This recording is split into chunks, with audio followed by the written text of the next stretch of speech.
Welcome back to the New Jersey Morning Show. I'm Mike Favetta along with Cara DeFalco. Cara, did you know, as a foodie, you probably did, that the blueberry is New Jersey's state fruit? You know what? I had to go back and double check it because I actually thought it was the cranberry for a minute, but yes, no, I did. I know that we're known for our blueberries, and blueberries are known for their sweet and delicious taste, yet researchers have been looking to find an even more delectable variety of blueberry that Garden State residents can enjoy. Well, Rutgers University researchers are looking to develop a new strain of blueberry. They have researched, analyzed, and studied thousands of blueberries looking for variety for certain desirable traits. From this selection, only a few varieties will move forward in the testing process. Professors at the School of Environmental and Biological Sciences say we find ourselves, quote, in the middle of a blueberry harvest, which is why it's a critical time for developing a new variety of blueberry. The site for this research takes place in Burlington County at the Rutgers Philip E. Marucci Center for Blueberry and Cranberry Research Extension. Well, there's your cranberry. There's my cranberries. Ultimately, the researchers want to produce a blueberry that is sweeter and more firm. They also want to confirm that a new blueberry variety will be able to successfully produced yearly. And while it can take decades to develop a new blueberry cultivar, the heat waves of summer 2024 have allowed blueberries to ripen more quickly and allows the researchers to conduct their work. Once again, we all know, like, the world famous Jersey tomato is actually the Rutgers tomato. So Rutgers University has developed some of the best produce that the Garden State grows, and I am sure they're going to nail this blueberry thing. And something I've always known and liked about the way Rutgers is that they're always very conscious, environmentally conscious, health conscious, so that while they are breeding a new, which is technically what, a GMO product is, they're also very conscious of not using ones that have, super pesticides or things like that, where, so you're still getting a healthy product.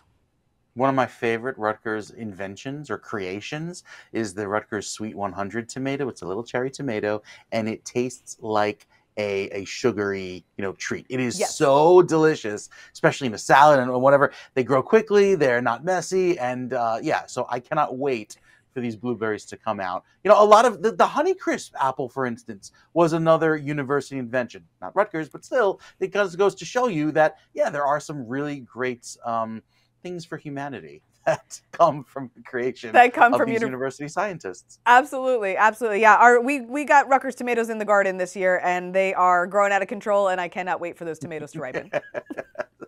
It's just around the corner. Yes. So the 2024 Olympics are coming to Paris this year, and many of the talented athletes come right here from the Garden State. On New Jersey's Maddie Grieco has more.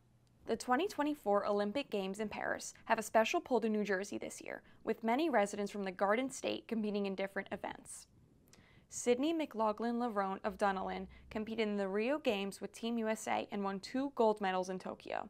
An alumna of Union Catholic High School, Sydney outperformed herself in the trials, breaking her previous record in the women's 400 hurdles. Hesley Rivera of Oradell grew up in Bergen County, training as a gymnast. Now, at the age of 16, she is headed to Paris to compete in the Olympics as the youngest member of Team USA. Sam Mattis of East Brunswick will compete in the men's discus events in Paris this summer. Katura Orji of Mount Olive will compete in the women's triple jump in the hopes of winning gold this year. Graduating from Mount Olive High School, she set a New Jersey state record as a senior.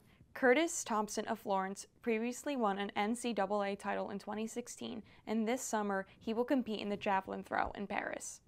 Nick Fink of Morristown, competing in his second Olympic Games, will show off his skills in the men's 100-meter breaststroke. Jack Alexi of Mendham, and an alum of Delbarton School, will race in the men's 100-meter freestyle in his first ever Olympic Games.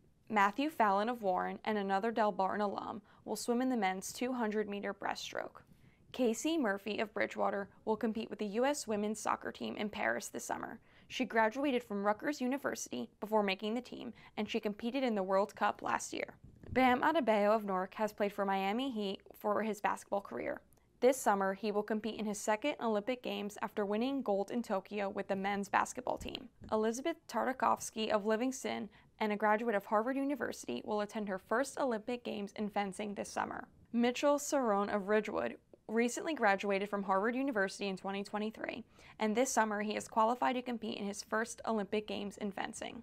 Jesse Grouper of Upper Montclair will compete in various events this summer at his first ever Olympic Games, including sport climbing, breakdancing, skateboarding, and surfing. Amanda Golini of Randolph will compete with the U.S. women's field hockey team this summer in Paris.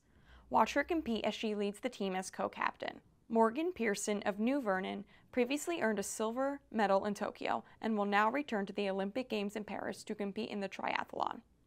Amy Wang of Sewell will head to her first Olympic Games, competing in table tennis. Now 21, she was only 12 years old when she made the U.S. national team for table tennis. You can show off your USA and New Jersey pride by tuning into the 2024 Paris Olympics and see all these talented New Jersey athletes compete, starting on July 26th.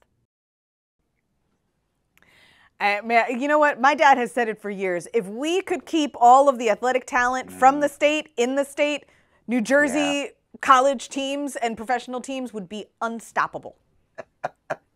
It's so cool to hear some of those local, high schools here in New Jersey and where those athletes come from. It's so great to also, have your hometown be reflected on the global scale when you see them in Paris. That's something that kind of brings it all back to New Jersey. Absolutely. Going to be really exciting to watch. Once again, the Olympics start July 26th. Coming up, find out what New Jersey towns have been voted the wealthiest in the state. And then the New Jersey community comes together to create a very special song. That's next.